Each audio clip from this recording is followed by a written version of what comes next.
दोस्तों, इस कहानी के पहले भाग में हमने देखा कि कैसे कोच कार्टर अपने छात्रों के बेहतर भविष्य के लिए संघर्ष करते हैं और आखिर में जब पूरी दुनिया और यहाँ तक कि उनके खिलाड़ी भी उनके विरुद्ध होते हुए दिखाई देते हैं, तब वे अपने खिलाड़ियों को अपने शहर और अपने समाज की सच्चाई के बारे में बताते हैं। प्रस्तुत है इसके आगे की कहानी।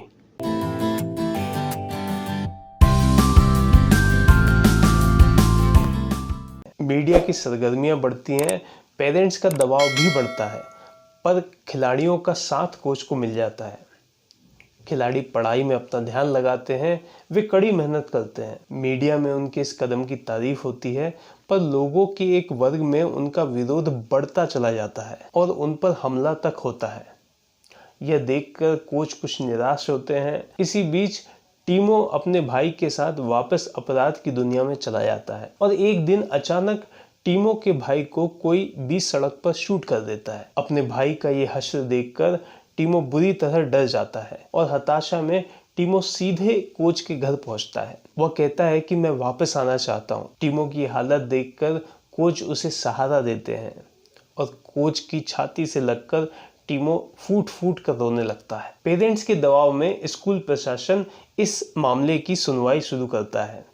केवल कुछ लोगों को छोड़कर लगभग हर कोई कोच कार्टर के विरुद्ध था और यहाँ तक कि लोग कोच कार्टर को हटवाने तक की मांग करते हैं। इस पर कमेटी इस विषय में अपना अधिकार न होने की बात कहती है, पर जिम का ताला यदि इस सुनवाई के दौरान कोच का पक्ष हार जाता है तो खुलवाया जा सकता था और इस विषय में वोटिंग के जरिए फैसला किया जाना तय होता है। इस पर कोच कार्टर कहते हैं कि मुझे हटाए जाने की आवश्यकता नहीं पड़ेगी। यदि आज इस सुनवाई के दौरान मैं हार जाता हूं तो मैं स्वयं ही अपने पद से रिजाइन दे दूंगा। भारी विरोध के बीच वोटिंग शुरू होती है और कोच का पक्ष 2-4 से हार जाता है। अब बच्चों को पढ़ा पाने के उनके सारे प्रयास नाकाम होते हुए दिखाई देते हैं और भारी निराशा के बीच कोच रिजाइन करके जिम से अपना सामान लेने वहां पहुंचते हैं और जैसे ही कोच जिम में दाखिल होते हैं, वहां उन्हें उनके खिलाड़ी हाथों में बॉल की बजाय कलम एवं किताब लिए हुए दिखाई देते हैं। कोच वोटिंग में तो हार चुके थे, पर उनके खिलाड़ी किसी सूरत उन्हें हारते हुए नहीं देखना चाहते थे। वे सभी एक स्वर में कहते हैं कि सर, ये लोग जिम का ताला तो खुलवा सकते हैं, पर हमें खेलने के लिए मजबूर नहीं कर सकते। हम वही करेंगे जो आपने हमें सिखाया है। कोच भावुक उठते हैं। तभी टीमो खड़ा होता है और बताता है कि किस तरह अंधेरे से भरी उसकी जिंदगी में कोच एक उजाला बनकर आए हैं। वो कहता है कि कोच, आपने हमें जीना सिखाया है और यदि आप ना होते तो ना जाने हमारा क्या होता। ये सुनकर कोच की आंखें भर आती हैं और वह सभी का शुक्रिया अदा करते हैं। लड़के सचमुच कड़ी मेहनत करते हैं।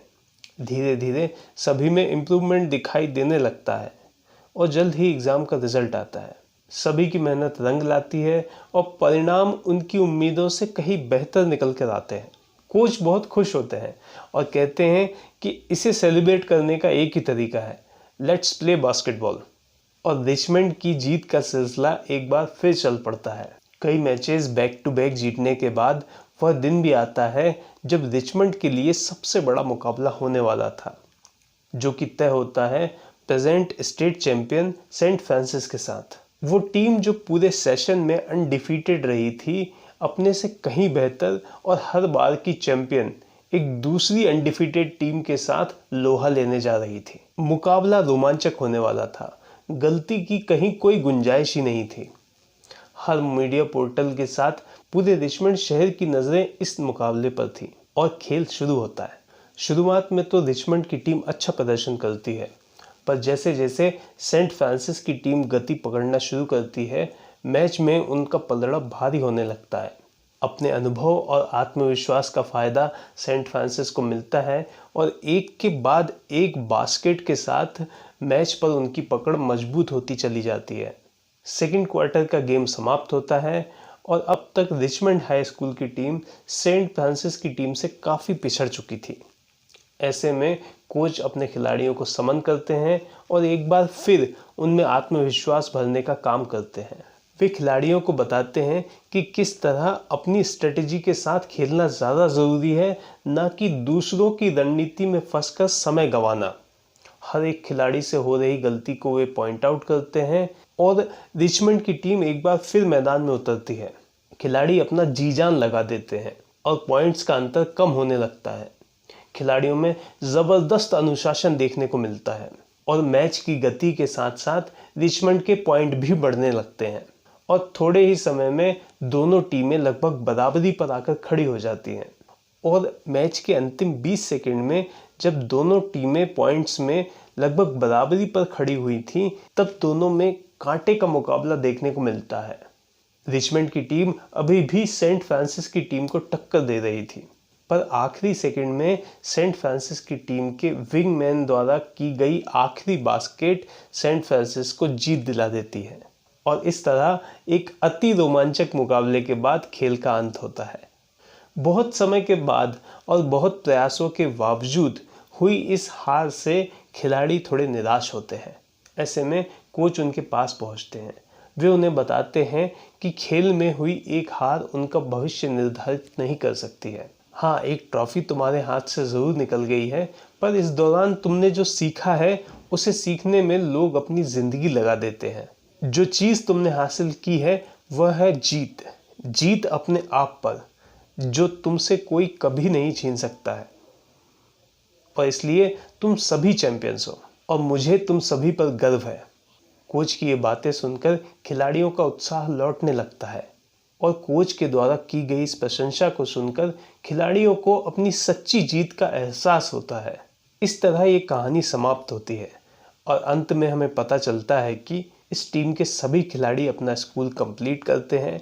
इनमें से 5 को कॉलेज स्कॉलरशिप मिलती है और इनमें से 6 खिलाड़ी कॉलेज में जाकर अपनी डिग्री कंप्लीट करते हैं और इस तरह कोच कार्टर की मेहनत रंग लाती है। ये थी आज की कहानी। उम्मीद है आपको पसंद आई होगी। ये फिल्म एक सच्ची घटना पर आधारित है और इस फिल्म के मुख्य पात्र कोच केन कार्टर आज एक मोटिवेशनल स्पीकर हैं और उनके उस समय के एक्चुअल इंटरव्यूज़ आप आज भी यूट्यूब पर देख सकते हैं। लिंक आपको डिस्क्रिप्शन में मिल जाएगी। इसी के साथ मैं आपसे विदा लेता हूँ। अगले अंक में फिर मिलेंगे किसी और नई कहानी के साथ, किसी और नए किस्से के साथ। तब तक अपना ख्याल रखिए। मुझे धैर्यपूर्वक सुनने के लिए धन्यवाद।